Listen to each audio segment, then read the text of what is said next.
If you spent any time researching MOTS-c, you've probably heard someone say this: you need to take SS-31 first. The explanation usually goes something like this: SS-31 repairs your mitochondria, and then MOTS-c comes along and makes those repaired mitochondria work even better. It sounds logical. In fact, it sounds so logical that many people repeat it as though it's an established scientific fact. But is it? Or has a reasonable theory slowly become accepted as proven science? Today we're going to answer that question. But to understand the answer, we first need to understand something much more important: how your body actually produces energy. Because once you understand that, you understand exactly where SS-31 fits, where MOTS-c fits, and why they're so often discussed together. Let's dive in. Welcome back to KareemOptimized, where we simplify the science of performance, recovery, hormones, peptides, and longevity so you can make informed decisions about your health. I'm Kareem, a performance and longevity consultant and certified biohacking coach. If you watched my channel before, you know I don't just want to tell you what something does. I want you to understand why it does it.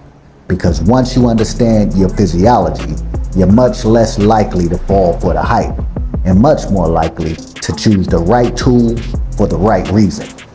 This video is intended for educational purposes only and should not be considered medical advice.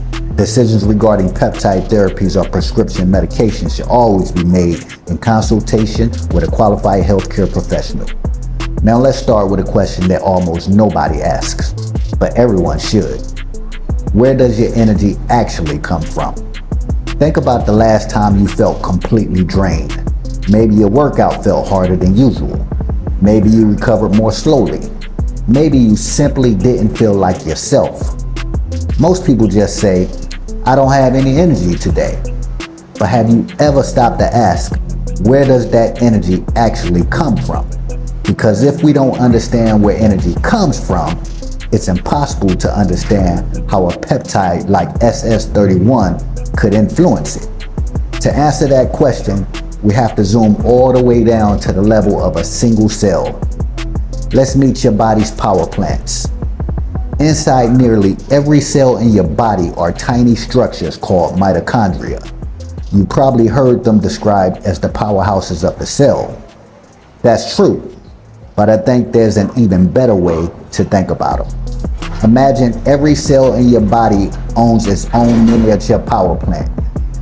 Its job is simple: take the nutrients from the food you eat, combine them with the oxygen you breathe, and convert them into usable energy. Not tomorrow, not next week, right now. Every second of every day. Without those tiny power plants, your body couldn't function. In other words, every goal we talk about on this channel, building muscle, improving endurance, recovering faster, thinking more clearly, ultimately depends on these tiny structures doing their job. So what is ATP? Now here's where people usually hear a scientific term that sounds intimidating: ATP. Don't worry about remembering the letters, just remember what it does. ATP is your body's energy currency. Think of it like money in your checking account. Having food is like receiving a paycheck. That's great, but until that paycheck is deposited into your account, you can't spend it. Your body works the same way. The food you eat isn't immediately usable energy. Your cells first have to convert that food into ATP. ATP is what your muscles spend every time they contract. It's what your brain spends every time you think. It's what your heart spends every time it beats. It's what your immune system spends to fight infection. It's what your body spends repairing muscle after a workout. If there is no ATP, there's no movement, no recovery, no performance. So when scientists talk about improving mitochondrial function, what they're really talking about is improving your body's ability to make ATP. That leads to another important question. How do mitochondria actually make ATP? Inside of every mitochondrion is a thin inner membrane. Think of this as the factory floor inside that tiny power plant. Almost all of your cellular energy is produced right here. Lined up across that membrane is a series of proteins called the electron transport chain. Now don't let the name scare you. The idea is actually simple. Imagine a relay race. Each runner passes the baton to the next runner. If every handoff is smooth, the team performs efficiently. But if runners start dropping the baton, everything slows down. Energy gets wasted. That's very similar to what happens inside your mitochondria. Instead of runners passing the baton, tiny particles called electrons are passed from one protein to the next. Every successful handoff helps create ATP. The smoother those handoffs are, the more efficiently your cells can produce energy. But there's one simple problem that's hard to overcome. As we age or under certain disease conditions, that energy producing machinery doesn't always work as efficiently as it once did. Imagine our relay race again. Now one runner is tired, another stumbles, someone drops the baton. The race still happens, just not as efficiently. Something similar can happen inside your mitochondria. Some of those electrons leak away before they can be used to produce ATP. Instead of making useful energy, they help create molecules called reactive oxygen species, or ROS. You may know them simply by another name, free radicals. Now here's something that's often misunderstood. Free radicals aren't automatically bad. Your body actually needs them in small amounts. The problem happens when too many are produced. That's called oxidative stress. And oxidative stress can interfere with how efficiently your mitochondria produce energy. So naturally, researchers started asking an important question. Can we help stabilize this energy producing machinery? That's exactly the problem researchers were trying to solve, and that's where SS-31 enters the story. So what exactly is SS-31?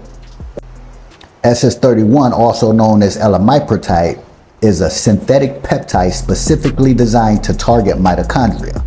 Unlike MOTS-c, which your body naturally produces, SS-31 was engineered to travel directly to the inner membrane of the mitochondria. Remember that factory floor we were just talking about? That's exactly where SS-31 goes. Why? Because that's where the machinery responsible for making ATP is located. Researchers discovered that one of the most important components of that membrane is a unique fat molecule called Cardiolipin. Again, don't worry about memorizing the name. Instead, think about what it does. Imagine building a house. Most people admire the kitchen, the living room, or the view. Nobody gets excited about the foundation. But if the foundation starts cracking, the entire house becomes unstable. Cardiolipin is similar. It helps hold the energy-producing machinery together. When that foundation becomes damaged, the machinery becomes less efficient. SS-31 appears to bind to cardiolipin and help stabilize that environment. That's an important distinction. The goal isn't to create more mitochondria. The goal is to help the mitochondria you already have perform more efficiently. So does SS-31 really repair mitochondria? This is where words matter. You often hear people say SS-31 repairs mitochondria. That's a simple way to explain it, but it's probably not the most accurate. Imagine your car's engine. Over time, parts become dirty. Connections loosen, efficiency drops. You don't replace the engine, you clean it, tune it, and help it run the way that it was designed to run. That's a much better analogy for SS-31. Research suggests it may help stabilize the environment where ATP is produced, improve the efficiency of energy production, reduce excessive oxidative stress, and support healthier mitochondrial function. That's incredibly interesting, but it's different from saying it literally rebuilds damaged mitochondria. That distinction matters because science depends on precision. So where does MOTS-c fit? Now we can finally answer the question everyone came here for. MOTS-c also involves mitochondria, but it does something very different. If SS-31 is helping the engine run more smoothly, MOTS-c is more likely the software telling the engine how to respond. MOTS-c acts as a signaling peptide. Instead of primarily supporting the machinery that produces the energy, it helps regulate how your body responds to the energy demands. Research suggests it can activate AMPK, improve metabolic flexibility, influence glucose metabolism, and help your cells adapt during the periods of metabolic stress. So although both peptides involve mitochondria, they're not doing the same job. SS-31 is primarily associated with supporting the environment where energy is produced. MOTS-c is primarily associated with helping your body decide how to use and manage that energy. Same system, different responsibilities. So does MOTS-c really rely on SS-31 for effectiveness? Now let's go back to the question we started with. Do you have to take SS-31 before MOTS-c? The honest answer is, it depends on the physiology. That's a phrase you'll hear me use often because biology is rarely one size fits all. In my own experience, MOTS-c has produced significant benefits without using SS-31 first. That tells me SS-31 isn't universally required. But if someone has substantial mitochondrial dysfunction, it's reasonable to ask whether improving the engine first could influence the response. That's an interesting hypothesis, but today it remains a hypothesis rather than an established clinical fact. There's currently no strong human evidence showing that MOTS-c requires SS-31 in order to work.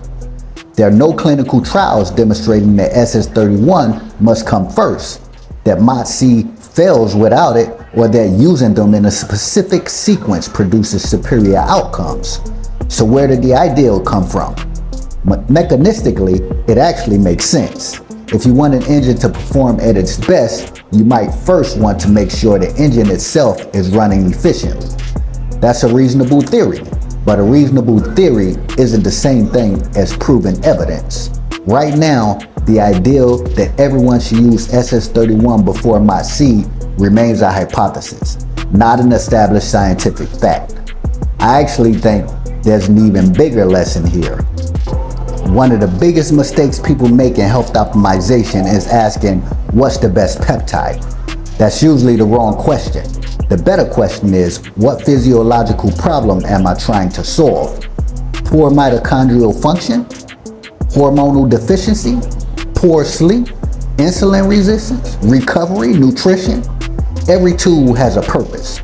The goal isn't to collect peptides. The goal is to understand your physiology well enough to choose the right tool for the right problem. That's the philosophy behind everything I teach. So what are the key takeaways?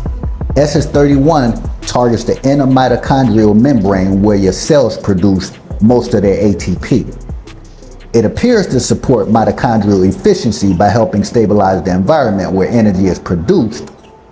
MOTS-c works differently by acting primarily as metabolic signaling peptide. The two peptides are not competitors. They may actually complement one another because they appear to work through different mechanisms. But most importantly, there's currently no strong human evidence showing that SS-31 must be used before MOTS-c. Always separate biological theory from established clinical evidence.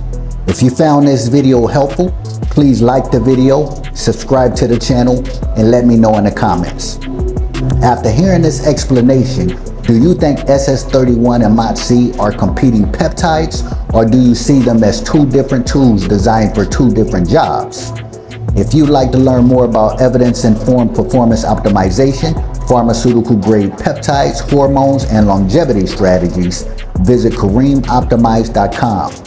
While you're there, you can request your free personalized performance protocol to help you better understand which tools may fit your individual physiology and goals. Remember, the goal isn't to chase every new peptide. The goal is to understand your physiology so you can choose the right tool for the right purpose. Optimize your physiology. Elevate your performance. I'm Kareem. I'll see you in the next video.